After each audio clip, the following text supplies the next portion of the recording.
보통의 갤러리 같은 경우에 흰색 큐브 형태의 아무것도 없는 순백의 밋밋한 공간이 떠오르실 텐데요. 저희는 이런 진부하고 전형적인 갤러리 디자인으로부터 탈피하고자 여러 가지 시도를 해보았습니다. 특히나 이번 현장에서는 저희가 컬러 미팅을 엄청나게 많이 했어요. 그 이유가 뭐냐면 벽체의 아이덴티티가 너무 강해지거나 색깔이 튀게 되면 전시에서 관람해야 되는 회화 작품들이 벽체에 잡아먹히는 경우가 생길 수 있기 때문에 저희는 컬러에 대한 선택을 하고 검토하고 또 검토하고 그리고 샘플 시공까지 해본 뒤에 색상을 결정했습니다. 한쪽 구석에 이렇게 메입 형태의 간접 조명을 설치를 해서 스탠딩 작품이 전시가 될 수 있도록 이렇게 설계를 했고요. 또한 구경을 오셨던 작가님분들 중 한 분이 이 공간 뒤에 마치 하늘로 올라가는 계단이 있는 것 같다, 엄청난 공간감이 느껴진다 라고 좋은 평을 또 해주셨습니다. 가변성, 자연스러운 공간의 연출, 그리고 여러 가지 장치들이 특별해 보이지 않게 하는 활기람, 이러한 과정과 갤러리에 대한 이해도를 가지고 설계를 했기 때문에 어디에서도 볼 수 없는 본인만의 아이덴티티와 무드를 가진 이런 갤러리가 완성이 되었고요.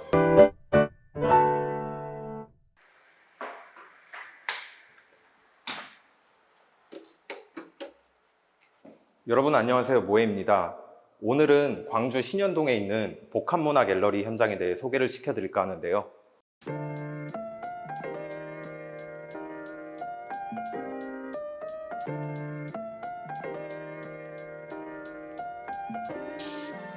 여러분들은 갤러리 하면 어떤 이미지가 떠오르시나요? 보통의 갤러리 같은 경우에 흰색 큐브 형태의 아무것도 없는 순백의 밋밋한 공간이 떠오르실 텐데요. 저희는 이런 진부하고 전형적인 갤러리 디자인으로부터 탈피하고자 여러 가지 시도를 해보았습니다.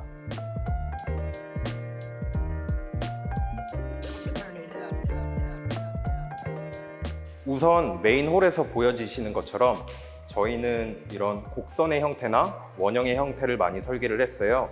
그 이유가 뭐냐면 투박하고 딱딱한 직선의 동선보다는 좀 더 부드럽고 유한 동선을 갤러리에 구경을 오신 게스트분들이 좀 더 자유롭게 돌아다닐 수 있도록 이렇게 설계를 했고요. 곡선 형태를 띠고 있는 벽체 또한 관람하시는 분이 회화 작품을 감상하다가 좌측으로 시선이 자연스럽게 이동되면서 무심결에 툭 이렇게 안쪽 공간으로 시선의 전환이 던져지게 설계를 했고요. 전시 매대 또한 도예 작품의 따뜻한 느낌을 강조하기 위해서 전구색의 간접 조명을 사용하여 조명 설계를 했습니다. 전면으로 보이시는 메인 전시대에 유리블럭을 시공을 했습니다. 저희는 이 유리블럭의 설계 이유를 인위적으로는 절대 표현할 수 없는 그날의 날씨와 그날의 온도 등 그날의 무드를 은은하게 빚어내기 위해 유리블럭을 시공을 했고요. 이 유리블럭의 매지 또한 이 유리블럭의 형태가 올록볼록하기 때문에 실리콘 마감이나 탄성이 들어간 줄눈 자재로는 사용을 할 수가 없어요. 그래서 저희는 이 매지 자체를 건축 특판용으로 판매되는 규사가 들어간 제품을 이용해서 결과적으로는 깔끔한 매지 시공이 완성되었습니다. 이런 작은 디테일한 부분까지 고려를 해서 저희는 이렇게 벽체와 이질감이 들지 않는 톤의 유리블럭 매지를 시공했습니다. 전체적인 벽체 마감은 발레나 제품을 이용했는데요. 특히나 이번 현장에서는 저희가 컬러 미팅을 엄청나게 많이 했어요. 그 이유가 뭐냐면 벽체의 아이덴티티가 너무 강해지거나 색깔이 튀게 되면 전시에서 관람해야 되는 회화 작품들이 벽체에 잡아먹히는 경우가 생길 수 있기 때문에 저희는 컬러에 대한 선택을 하고 검토하고 또 검토하고 그리고 샘플 시공까지 해본 뒤에 색상을 결정했습니다. 그렇게 돼서 결정된 색상이 벽체의 경우 발레나 467D 제품을 사용했고요. 천장 같은 경우에는 극무광의 미색 제품을 사용했습니다. 또 자세히 보시면 전시 매대 같은 경우에는 발레나 제품이 아닌 마이크로 시멘트라고 하는 제품을 사용을 해서 스크래치나 오염에 좀 더 강할 수 있게, 또한 톤 앤 매너를 지키려고 발레나와 최대한 같은 톤으로 설계를 했습니다. 조명 설계 같은 경우에 저희는 마그네틱 레일을 격자 모양으로 시공을 했어요. 그 이유가 뭐냐면 갤러리의 특성상 이제 작품 컨셉이 바뀌고 전시가 되는 작품이 옮겨질 때마다 저희가 전등의 위치도 옮겨야 하기 때문에 마그네틱 조명을 시공을 했고요. 회화 작품 같은 경우에는 보는 사람이 색깔에 대한 이질감을 느끼지 않도록 주백색 조명을 사용을 했고요. 도예 작품 같은 경우에는 특유의 따뜻한 느낌을 강조하기 위해 전구색 조명을 설정을 했습니다.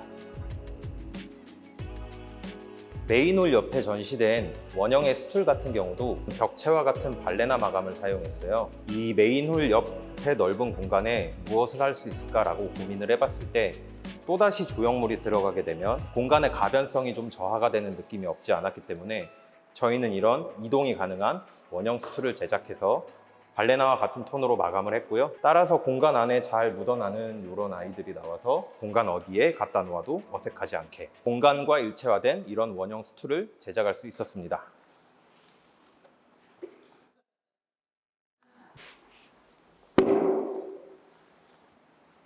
저희가 공간을 설계할 때 몇 가지 공간감을 확보하기 위한 장치를 첨가했는데요. 첫 번째가 곡면 벽체와 기둥 사이에 작은 틈이 하나 존재하는데요. 목구조의 벽체를 구성하게 될 경우에 벽체 양 끝에 지지하는 지지단이 없게 되면 견고하게 고정이 되지 않아서 천장까지 벽체를 올려서 시공해야 되는 경우가 생기는데요. 이런 구조적인 문제를 해결하기 위해 금속으로 벽체를 조성해서 천장까지도 개방감을 확보할 수 있었고 라인 조명 또한 끊어지지 않게 디자인을 했습니다.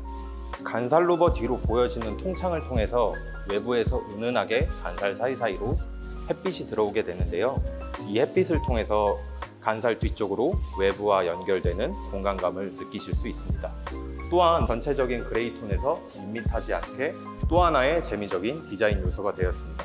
원래 이 간살 하부에 점검구가 시공되어 있어서 저희가 간살 자체를 탈착이 가능하게 설계를 했는데요. 클라이언트 분께서 자기가 이쁘게 디자인을 해보겠다라고 말씀을 하셔서 지금은 이렇게 식물이 비된 상태입니다. 이 벽체 뒤쪽으로는 직원들이 사용하실 수 있는 탕비실 공간이 있고요. 탕비실 벽체 또한 벽이 끝까지 조성되는 것이 아니라 한쪽 구석에 이렇게 메입 형태의 간접 조명을 설치를 해서 스탠딩 작품이 전시가 될 수 있도록 이렇게 설계를 했고요. 또한 구경을 오셨던 작가님 분들 중 한 분이 이 공간 뒤에 마치 하늘로 올라가는 계단이 있는 것 같다, 엄청난 공간감이 느껴진다 라고 좋은 평을 또 해주셨습니다. 덧붙여서 저희가 발레나 제품을 선택한 이유는 갤러리의 특성상 한 달에서 2달 내지 작품의 전시가 끝나고 다른 작품의 전시가 들어왔을 때 보수를 용이하게 하는 이유도 있는데요. 이 흰색 페인트의 마감 같은 경우에는 보수를 하게 되면 얼룩덜룩한 문양이 남게 되는데 발레나 제품 같은 경우에는 보수를 해도 흔적이 적게 남는 그런 장점이 있습니다. 화장실로 들어오는 동선 또한 앞에서 말씀드렸던 곡면 벽체가 살짝 사선으로 서 있어요. 그래서 직선의 통로가 아닌 사선의 통로로 인해서 들어오면서부터 공간이 점점 넓어지는 확장감을 느끼실 수 있고요. 화장실 같은 경우에 바깥의 선반과 같은 마이크로 시멘트라는 재질을 이용해서 벽체 마감을 했고요. 액세서리 같은 경우에는 블랙 계열의 제품을 사용을 했습니다. 또 벽체 또한 너무 밋밋해 보이지 않게 비정형 거울을 설치를 했고요. 이 상판 같은 경우에 굉장히 제 애착이 많은 녀석인데 타비석이라고 하는 돌의 원판을 이용해서 만든 아이예요. 근데 이 아이가 국내에 재고가 없다 보니까 저희가 또 갤러리를 위해서 중국 산동 지방에서 사비석을 캐와서 배를 타고 한국에 들여와서 가공의 과정을 거쳐 현장에 반입을 해서 시공을 하게 된 아주 애착이 강한 아이입니다. 저희가 이번 갤러리를 설계하면서 중점적으로 고심했던 부분은 가변성, 자연스러운 공간의 연출, 그리고 여러 가지 장치들이 특별해 보이지 않게 하는 획일화, 이러한 과정과 갤러리에 대한 이해도를 가지고 설계를 했기 때문에 어디에서도 볼 수 없는 본인만의 아이덴티티와 무드를 가진